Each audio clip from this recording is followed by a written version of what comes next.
और इत्तेहाद हो गया। अपोजिशन जमातों ने हुकूमत के खिलाफ कमर कस ली। अपोजिशन लीडर शहबाज शरीफ की सरबराही में बड़ी बैठक, बिलावल भुट्टो और आसिफ जरदारी की भी शिरकत। अवाम के आईनी, जमहूरी, मुआशी और इंसानी हुकूक के तहफ़्फ़ुज़ पर कोई समझौता न करने का फैसला। हुकूक के दिफा के लिए अपोजिशन मुत्तहिद होकर पूरी कुव्वत से मज़ाहमत करेगी।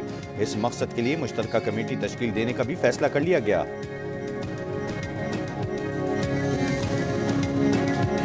गुफ्तगू हुई और ये तय पाया है कि इस मुल्क के अंदर पिछले 5 महीनों में पीटीआई हुकूमत की जो महंगाई का तूफान इस वक्त पूरे मुल्क में वो चल रहा है, हमें किसी फ़र्द से कोई गर्ज नहीं, होंगे ऑनरेबल आदमी, लेकिन ये बात पाकिस्तान के 22 करोड़ आवाम के मुस्तकबिल की है।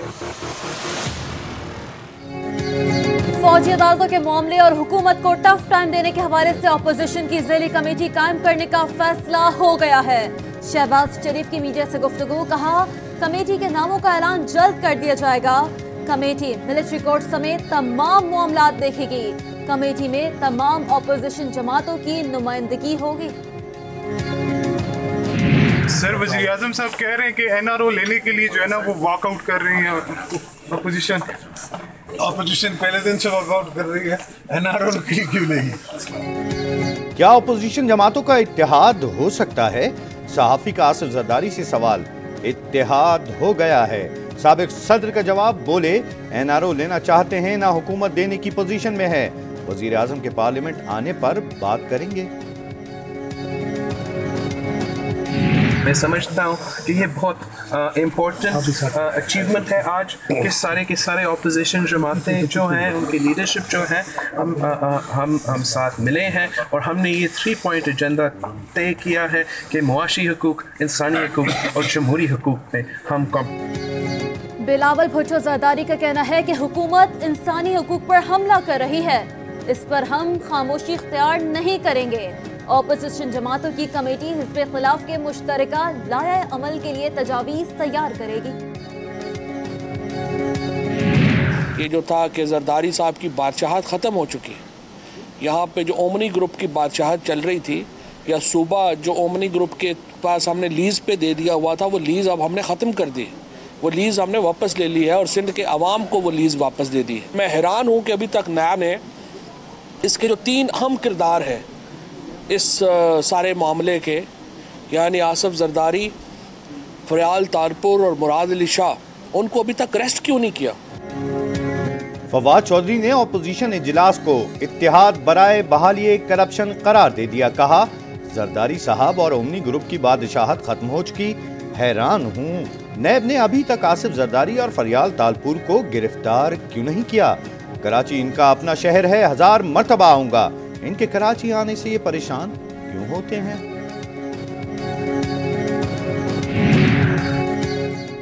वज़ीर आज़म के मुआविन खुसूसी बराए सियासी उमूर नईमुल हक का कहना है कि पाकिस्तान को लूटने वाला टोला इकट्ठा हो गया है।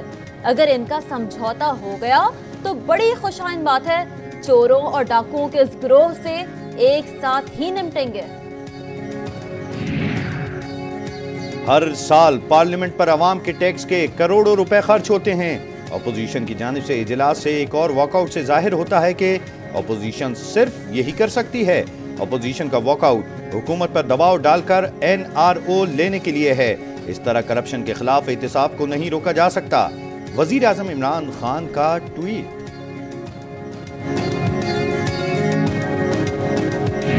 एक तो इमरान को ये कहते हुए थोड़ा सा ख्याल करना चाहिए, अब बहुत अहम पोजीशन पे है, वो मुल्क का प्राइम मिनिस्टर बन चुका है। हम एनआरओ मांगने वाले नहीं हैं। ये पता नहीं लफ्ज़ कहाँ से उसने सीख लिया एनआरओ। किसी ने कोई एनआरओ नहीं मांग रहा। ऑपोजिशन ने वजीर आजम का बयान बेबुनियाद करार दे दिया। बेबुनियाद इल्जाम का जवाब देना भी मुनासिब नहीं समझता। शहबाज शरीफ का रद्द अमल। खुर्शीद शाह कहते हैं पता नहीं इमरान खान ने एनआरओ का लफ्ज़ कहाँ से सीख लिया। मरियम औरंगजेब कहती हैं इमरान साहब ऑपोजिशन आपको अलीमा बाजी और फॉरेन फंडिंग में एनआरओ नहीं देगी। खान साहब अगर मेहरबानी फरमा के अपनी और अपने साथियों की ज़बान ठीक करवा दें और कुछ शाइस्तगी इख्तियार करें जो पार्लिमानी ज़बान है, तो माहौल कौमी असम्बली का बेहतर। ख्वाजा साद रफीक कहते हैं वजीर आजम इमरान खान को लहजे ठीक और वफाकी वज़रा को पार्लिमानी जुबान इस्तेमाल करना चाहिए। लीगी रहनुमा ने स्पीकर की जानिब से प्रोटेक्शन ऑर्डर न जारी करने का शिकवा भी कर डाला। ये जो मुराद अली शाह साहब जिनके हम इस्तीफे का मुतालबा इसलिए करते हैं कि दरअसल वो चिराग जिसको रगड़ने से ये ओमनी ग्रुप के सारे काम हो रहे थे उसका जिन जो है वो मुराद अली शाह है। वफाकी वज़ीर इत्तलात फवाद चौधरी ने कराची पहुंचते ही सिंध हुकूमत के खिलाफ तबले जंग बजा दिया। कहते हैं मुराद अली शाह ओमनी ग्रुप के चिराग के जिन हैं, वो सूबे के मफाद के खिलाफ काम कर रहे हैं। पीपल्स पार्टी इनसे खुद इस्तीफा ले, अगर वो मुस्ताफी ना हुए तो अमली इक़दाम करेंगे। पाकिस्तान तहरीक इंसाफ ने इस्तेमाल किए सूबा सिंध में आके बड़ी धौंस दराजी करने की कोशिश की, बड़ी साजिशें करने की कोशिश की, बड़े ऐलानात करने की कोशिश की कि अब की बार पाकिस्तान पीपल्स पार्टी सिंध में हुकूमत कायम नहीं कर पाएगी। लेकिन आपने देखा कि इन तमाम साजिशों के बावजूद सिंध की बाशऊर गयूर बहादुर अवाम ने उन साजिशों और साजिशी अनासर को बेनकाब किया और भरपूर तरीके से पाकिस्तान पीपल्स पार्टी को इख्तिदार प्रोवाइड किया। वफाकी वजीर इत्तलात फवाद चौधरी की सिंध यात्रा जियाले रहनुमा गर्म। मुर्तज़ा वहाब कहते हैं वायसराय के जरिए सिंध को कंट्रोल करने की कोशिश की जा रही है। सईद गनी बोले पप्पा और फुप्पो के बजाय बाजी का हिसाब देना चाहिए।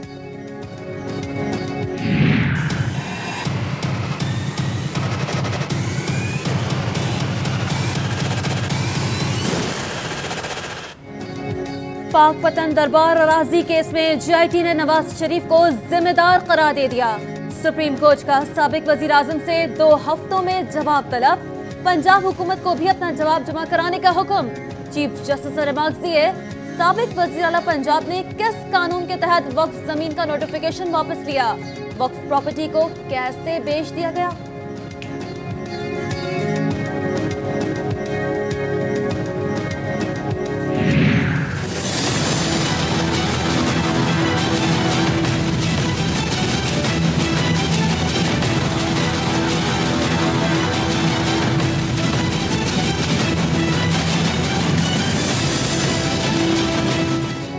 अल-अजीज़ी और फ्लैगशिप रेफरेंस में नवाज शरीफ के खिलाफ नैब की अपीलें समाअत के लिए मुकर्रर। इस्लामाबाद हाई कोर्ट का डिवीजन बेंच 21 जनवरी से समाअत करेगा। नैब और नवाज शरीफ की अपीलों की समाअत एक ही रोज होगी।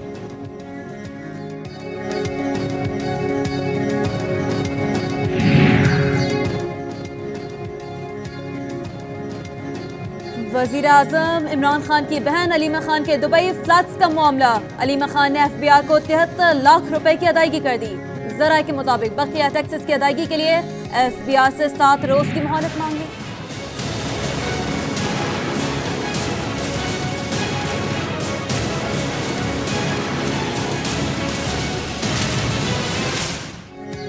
बहुत हो गया नैब कौमी एहतसाब ब्यूरो के पास कुछ नहीं है। नैब का नाम सुनकर लोग घरों में छुप जाते हैं। चीफ जस्टिस के हाउसिंग सोसाइटीज के फोरेंसिक ऑडिट से मुताल्लिक केस की समाअत के दौरान रिमार्क्स। FIA को कार्रवाई जारी रखने और हर 3 महीने बाद रिपोर्ट पेश करने का हुक्म। अदालती रिमार्क्स में कहा गया कि मामला नैब को हरगिज नहीं भिजवाएंगे।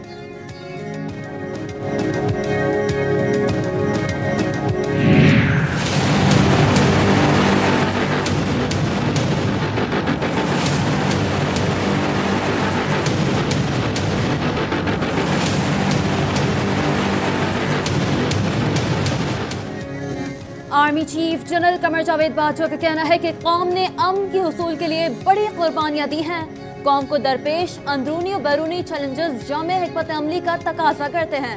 पाकिस्तान की खुशहाली बलूचिस्तान की खुशहाली से मुंसलिक है। पाक फौज रियासती इदारों से मिलकर मरबूत कौमी हिकमत अमली पर अमल पैरा है।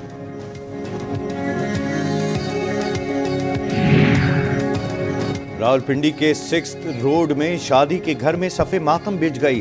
अचानक भड़कने वाली खौफनाक आग ने दुल्हन समेत 5 ख़वातीन की जान ले ली। दुल्हन की परसों रुखसती थी।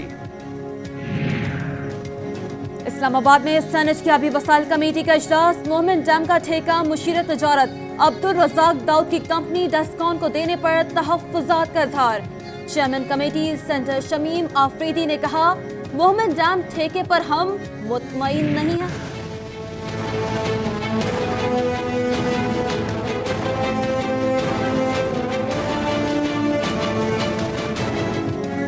सुप्रीम कोर्ट में गाज डैम की तामीर से मुताल्लिक केस की समाअत। वजीर खजाना असद उमर अदालत में पेश। चीफ जस्टिस ने कहा, वो नहीं समझते हुकूमत डैम बनाने के लिए संजीदा है। इस मुल्क के लिए आपकी मोहब्बत सुकड़ गई है। ब्यूरोक्रेसी का काम करने का जज्बा और नियत नहीं है। बार बार बात दोहराना अच्छा नहीं लगता। चाहते हैं समाजी मसले को हल किया जाए, हुकूमत को डिक्टेट नहीं करना चाहते। असद उमर से मुकालमा।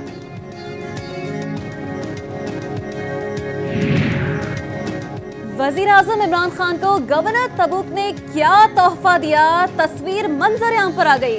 गवर्नर तबूक फहद बिन सुल्तान ने वजीर आजम को बेशकीमत गोल्ड प्लेटेड क्लाशनकोफ तोहफे में दी। इक्तिसादी राबता कमेटी ने गाड़ियों की दरामदी ड्यूटी में डॉलर में अदा करने की मंजूरी दे दी। इतलाक तमाम नई और पुरानी गाड़ियों पर होगा। ईसीसी ने कपास की दरामद पर आयद टैक्स खत्म करने की भी मंजूरी दे दी।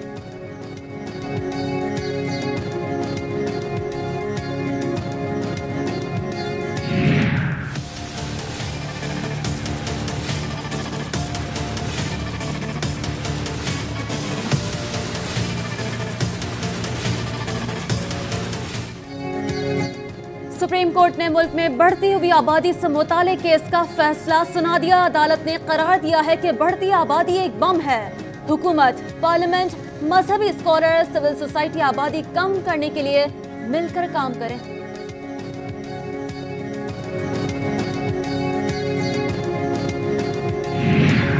हमजा शहबाज ने ब्लैक लिस्ट से नाम निकालने के लिए लाहौर हाई कोर्ट से रुजू कर लिया। दरख्वास्त में वजारत दाखिला, पासपोर्ट, इमिग्रेशन हुकाम और नैब को फरीक बनाया गया है। पंजाब असेंबली की तारीख में पहली मर्तबा प्रोडक्शन ऑर्डर जारी। स्पीकर चौधरी परवेज इलाही ने पहला प्रोडक्शन ऑर्डर ख्वाजा सलमान रफी को ऐवान में बुलवाने के लिए जारी किया। सलमान रफी कहते हैं, मुस्लिम लीग नून पर आजमाइश का वक्त है। नजर आ रहा है कि नून लीग को क्यों निशाना बनाया जा रहा है। और ये जुल्म और नाइंसाफी करने वाला कोई और नहीं, इसी शहर का बेटा, इसी शहर का मेयर कराची वसीम अख्तर है, जिसने खुदाई का दावा किया है, जो जमीन पर खुदा बन गया है। फारूक सत्तार ने झूठे आदादोशुमार पेश करने पर मेयर कराची वसीम अख्तर को झूठा करार दे दिया। इंसदाद तजावुजात के नाम पर लोगों को बेरोजगार करने का सिलसिला बंद करने का मुतालबा। कहा, अली रजा आबदी के कत्ल पर वफाक और सिंध हुकूमत ने मगरमच्छ के आंसू बहाए। अब कोई सानयाह हुआ तो वजीर आजम, वज़राए आला और वजारत दाखिला के खिलाफ मुकदमा दर्ज कराएंगे।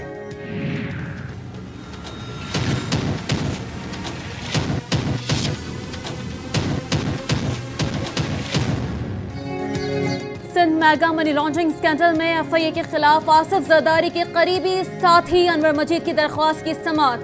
वफाकी हुकूमत ने जवाब जमा कराने के लिए एक बार फिर मोहलत मांग ली। सिंध हाई कोर्ट ने जवाब दाखिल करने के लिए 7 फरवरी तक आखिरी मौका दे दिया।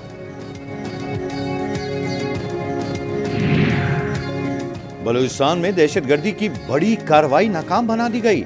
आईएसपीआर के मुताबिक सिक्योरिटी फोर्सेस का चमन में ऑपरेशन। कार्रवाई के दौरान गैर रजिस्टर्ड अगवान शहरी गिरफ्तार। खुदकुश जैकेट, धमाका खेज मवाद और मवासलाती आलात बरामद कर लिए गए।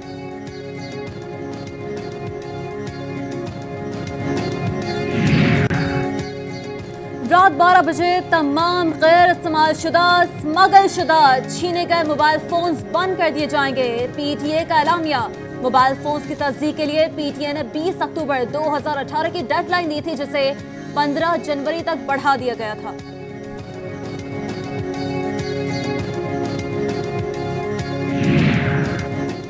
जी न्यूज की खबर पर एक्शन। सुराब गोट में सरकारी स्कूल से गैर कानूनी एनजीओ का कब्जा खत्म। असिस्टेंट कमिश्नर ने ताला खुलवाकर सरकारी स्कूल से कब्जा खत्म कराया। स्कूल की इमारत में कपड़ों का काम भी किया जा रहा था। सुप्रीम कोर्ट में गैर मयारी स्टंट डालने से मुताल्लिक केस की समाअत। चीफ जस्टिस ने रिमार्क्स दिए कि उन्होंने गरीब आदमी के लिए अद्वियात का नुस्खा लिखवाया था। तवज्जो हटी तो हुकूमत और फार्मास्यूटिकल कंपनियों ने मिलाप कर लिया। हुकूमत बताए कि स्टंट डालने से मुतालिक क्या इक़दाम किए। सुप्रीम कोर्ट में बहरिया टाउन अमल दरामद केस की समाअत। बहरिया टाउन की जानिब से पहले 200 अरब रुपए और बाद में 250 अरब की पेशकश। जस्टिस अजमत सईद कहते हैं, वकील साहब ये कोई मुनासिब तरीका नहीं, यहाँ बोली नहीं लग रही। आप ओपन कोर्ट में हजारों एकड़ पर कब्जे का इतराफ कर रहे हैं और आपको शर्मिंदगी भी नहीं। बहरिया टाउन तीनों मुकदमात की अलग अलग पेशकश तहरीरी तौर पर दें। 1 हफ्ते की मोहलत दे दी।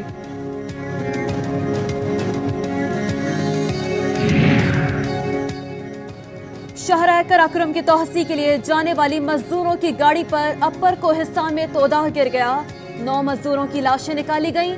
गाड़ी में 12 अफराद सवार थे। मजीद अफराद की तलाश का काम जारी। लाहौर में डॉल्फिन स्क्वाड की कामयाब कार्रवाई। 2 रोज पहले गुलशन इकबाल से अगवा किए गए 5 साला बच्चे को बाजियाब करा लिया। बच्चे को नामालूम खातून साथ ले गई थी। खातून समेत 2 अफराद गिरफ्तार।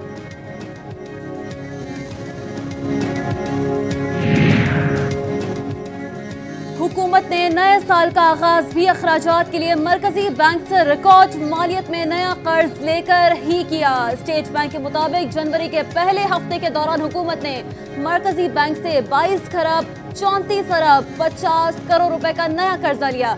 मरकजी बैंक से लिए गए कर्जों का मजमूई हजम 34 खरब 16 अरब 78 करोड़ रुपए की रिकॉर्ड सतह पर पहुंच गया।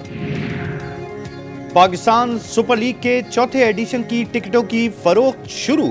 शारजा के 8 और अबुधाबी के 4 मैचेस के लिए ऑनलाइन टिकट्स दस्तयाब टिकटों की कीमत 20 से 100 दरहम तक मुकर्रर। मुल्क भर में सर्दी की शिद्दत में इजाफा। शुमाली इलाकों में बर्फबारी और बारिश का इम्कान। असरों में पारा -15 तक गिर गया। कराची में सर्द हवाओं का राज बरकरार। वस्ती और जनूबी पंजाब में धुंध का राज। ड्राइवर्स को गैर जरूरी सफर करने से गुरेज का मशवरा।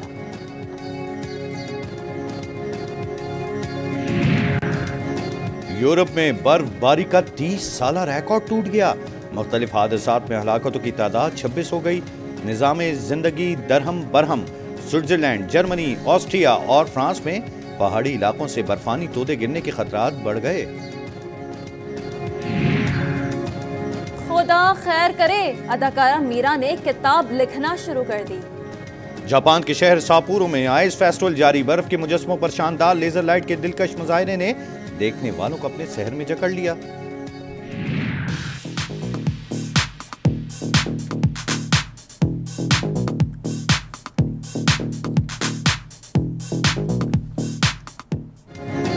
और इटली के शहर मिलान में फैशन वीक की रंगीनियां जारी। मॉडल्स ने खूबसूरत मलबूसात ज़ेब तन करके रैंप पर वॉक की।